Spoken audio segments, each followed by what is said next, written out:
Bonjour à tous et bienvenue dans ce nouveau podcast de Femme à part, podcast dans lequel aujourd'hui nous allons parler de l'idéal et de la mission de vie. Ce podcast s'inscrit dans le cadre de la thématique du mois de décembre, à savoir une thématique sur la vocation au sens large. Vendredi dernier, nous avons vu plus la vocation, qu'est-ce que la vocation, comment savoir à quoi nous sommes appelés, si c'est plutôt la vie religieuse, le mariage, est-ce qu'il faut à tout prix suivre sa vocation ou pas, à qui demander conseil, etc. Donc si vous ne l'avez pas écouté, je vous conseille d'aller l'écouter. Il est donc sur cette même chaîne YouTube.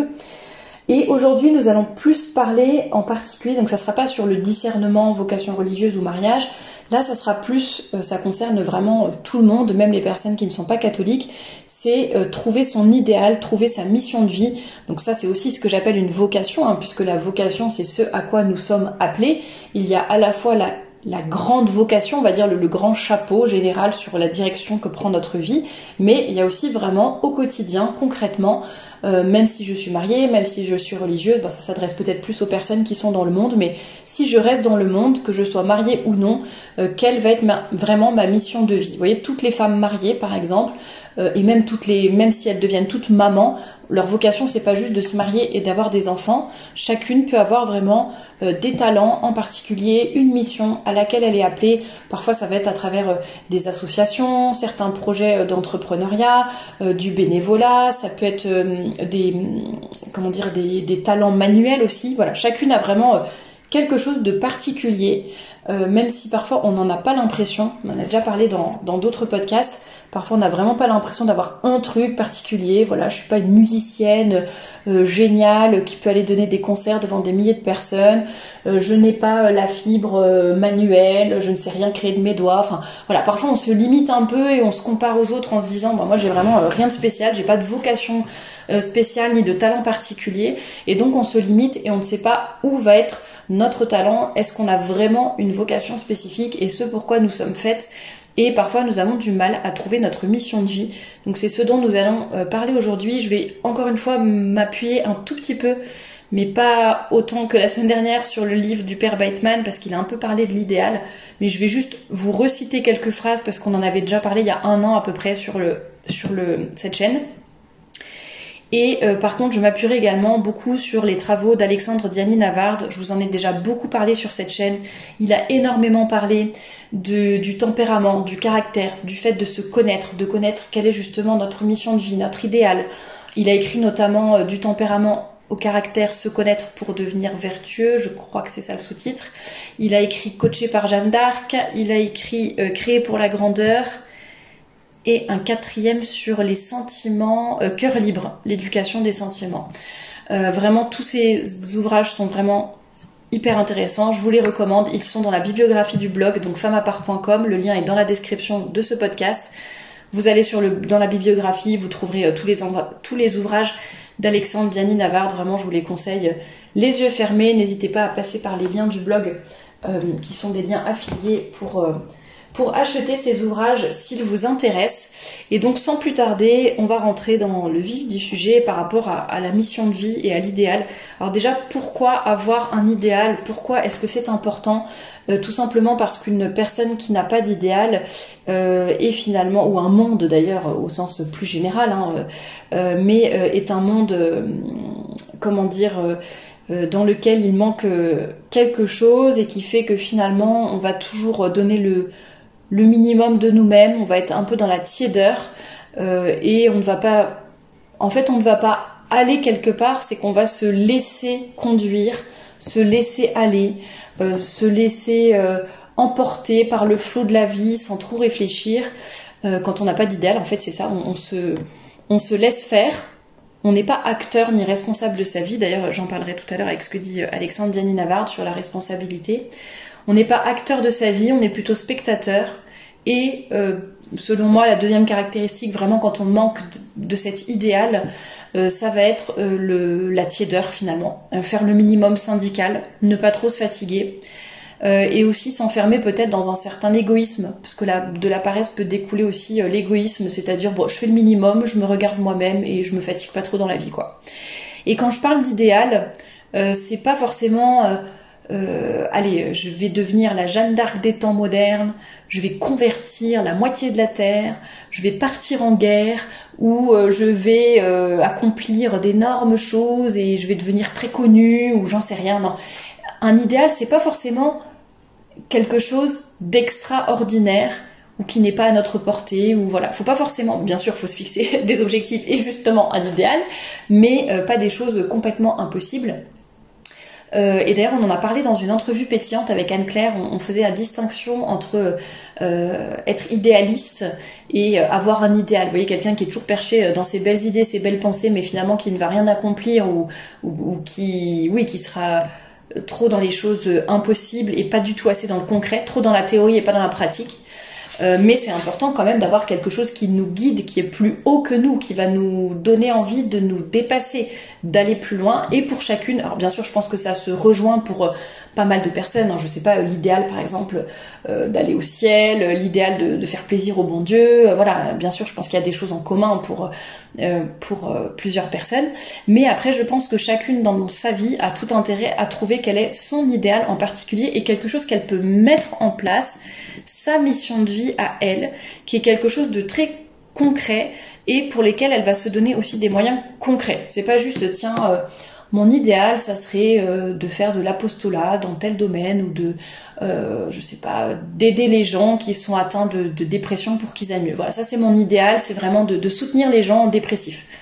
Par exemple, c'est ce qui est un idéal très noble.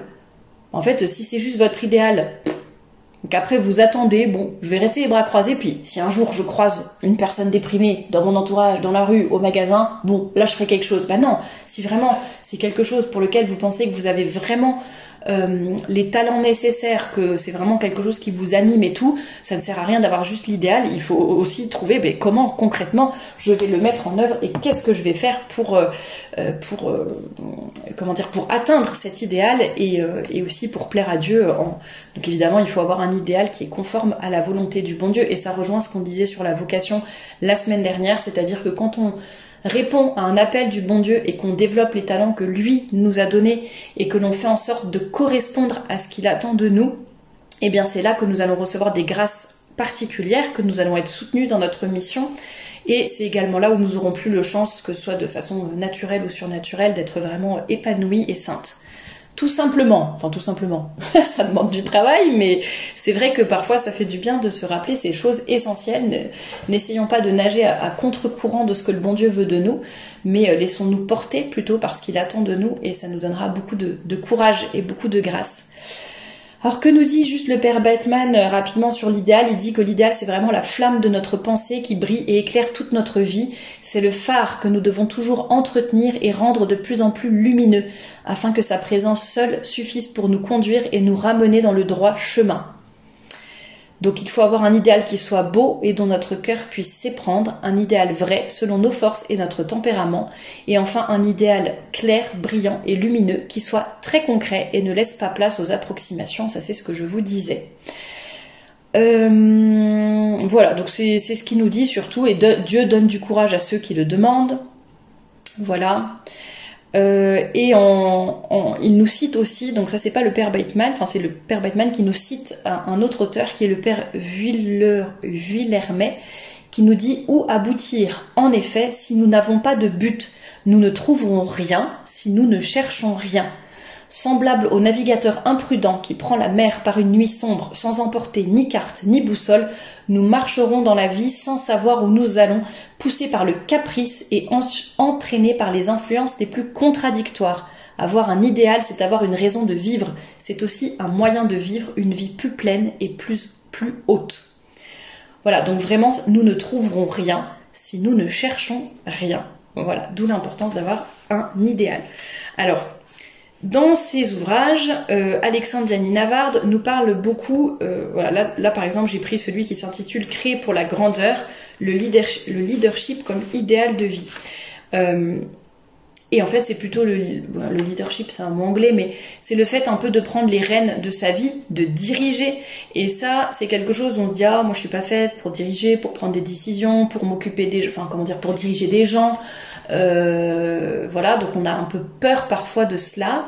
Mais comme je le disais, en fait, on est tous appelés à être des leaders et en fait des chefs, on va dire, de notre propre vie. Pas dans un sens orgueilleux, ouais, c'est moi, je suis une femme forte, indépendante, je décide de ce que je veux faire, etc. Pas dans le sens là, mais dans le sens d'être vraiment des acteurs de notre vie, comme je le disais en introduction, de prendre des décisions, d'avancer, d'avoir un but, de se donner les moyens d'y arriver et de développer nos vertus. Ça, vraiment, il en parle beaucoup dans ses ouvrages, Alexandre Diany-Navard, bien sûr de lutter contre ses défauts, mais aussi de développer nos vertus, et il parle notamment dans ce livre donc de répondre à sa vocation. Tac tac tac.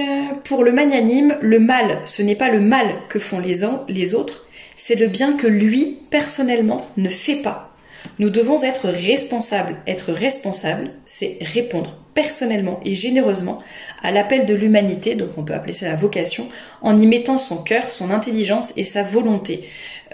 Donc parler de responsabilité, c'est quelque chose qui n'est pas très à la mode aujourd'hui, c'est-à-dire qu'on est plutôt dans une société victimaire, donc c'est je veux plein de droits mais aucun devoir, je veux plein d'avantages, plein de droits, mais par contre aucune responsabilité qui va avec.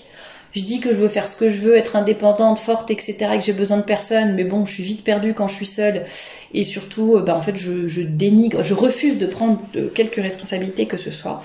Eh bien, Alexandre Diany-Navard nous le rappelle, répondre à sa vocation, c'est aussi accepter d'être responsable. Et donc, il le dit bien, le mal, c'est pas forcément le mal que font les autres, c'est le bien que nous, personnellement, nous ne faisons pas. La tiédeur, le minimum syndical, ça ne suffit pas.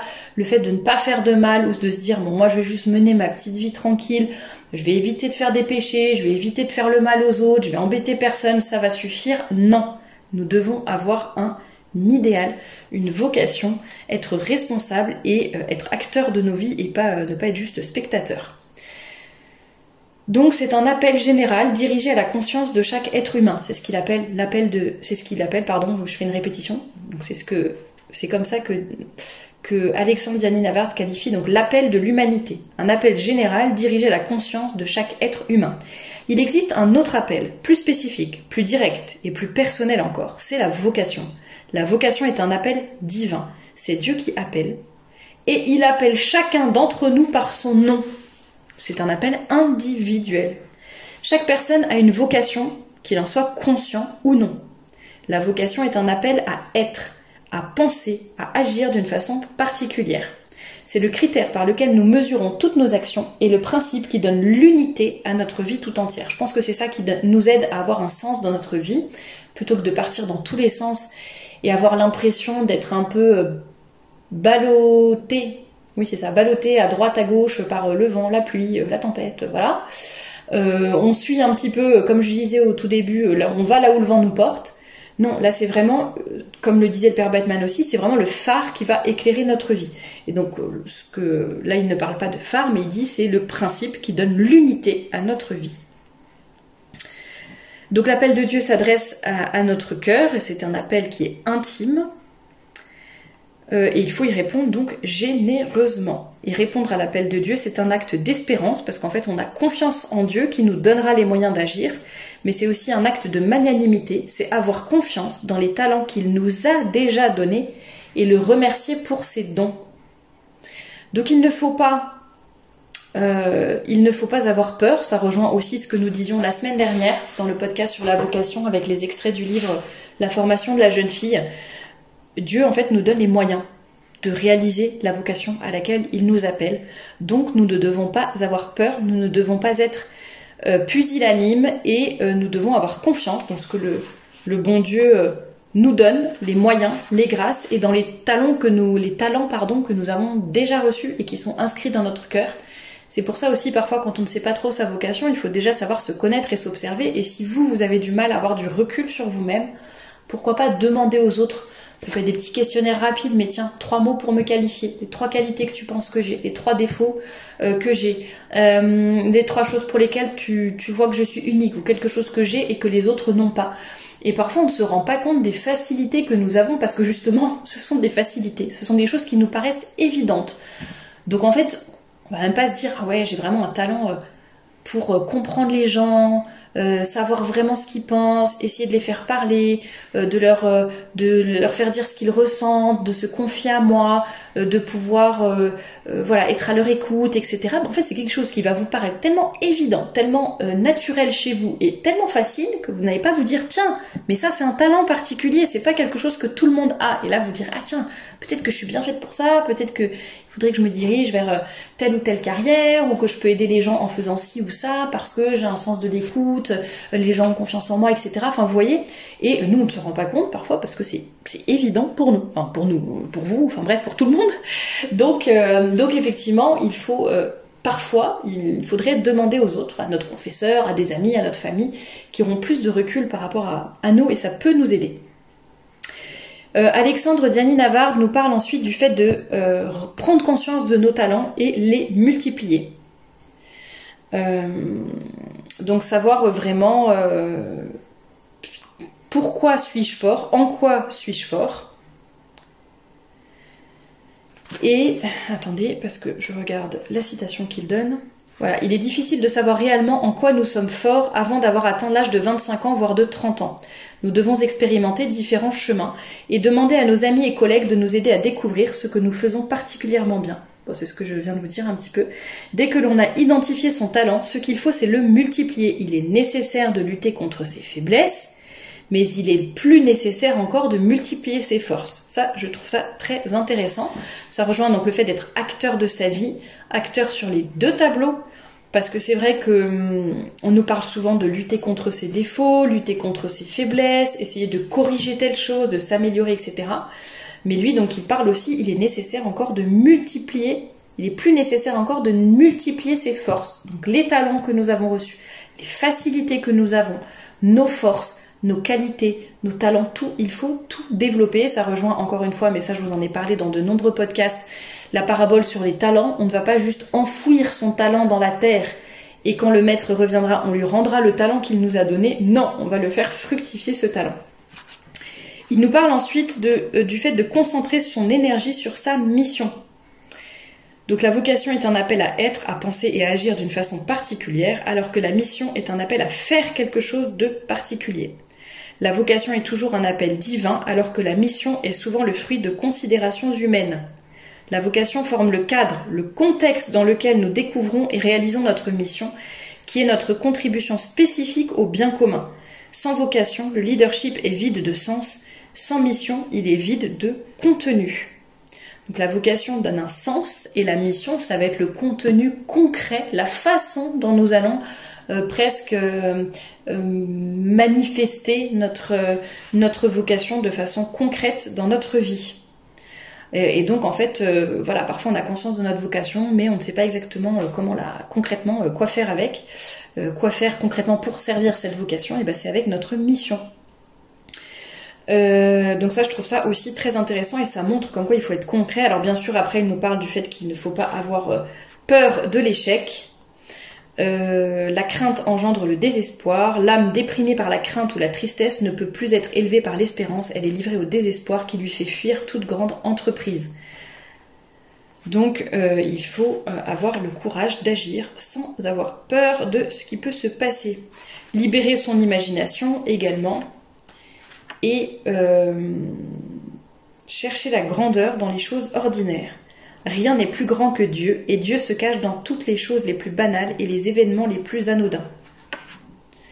Il donne beaucoup d'exemples dans son livre, je vous invite vraiment à le lire, de situations concrètes, d'histoires vraies, etc., sur des grandes figures historiques plus ou moins récentes.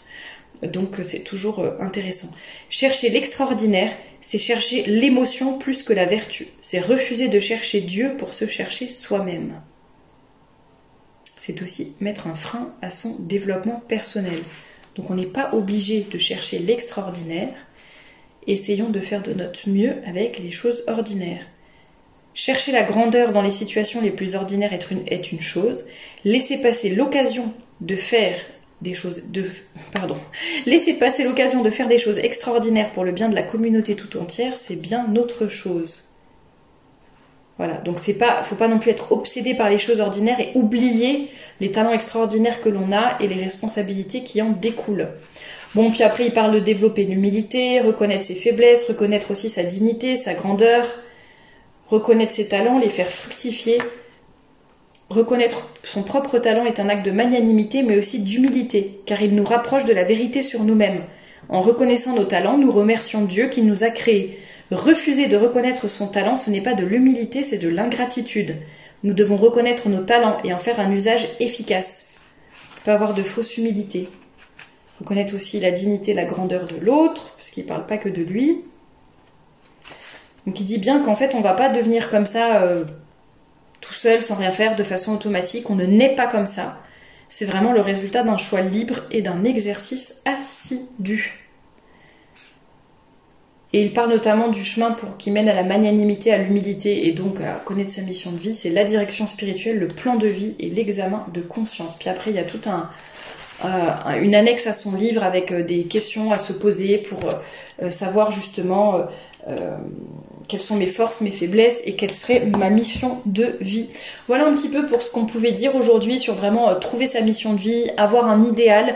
Bien sûr, je suis pas, comment dire, à la fin de ce podcast, je peux pas dire bon, toi t'es faite pour ça, toi t'es faite pour ça. Non, ça c'est dans le cœur, dans le secret du cœur de chacune d'entre vous.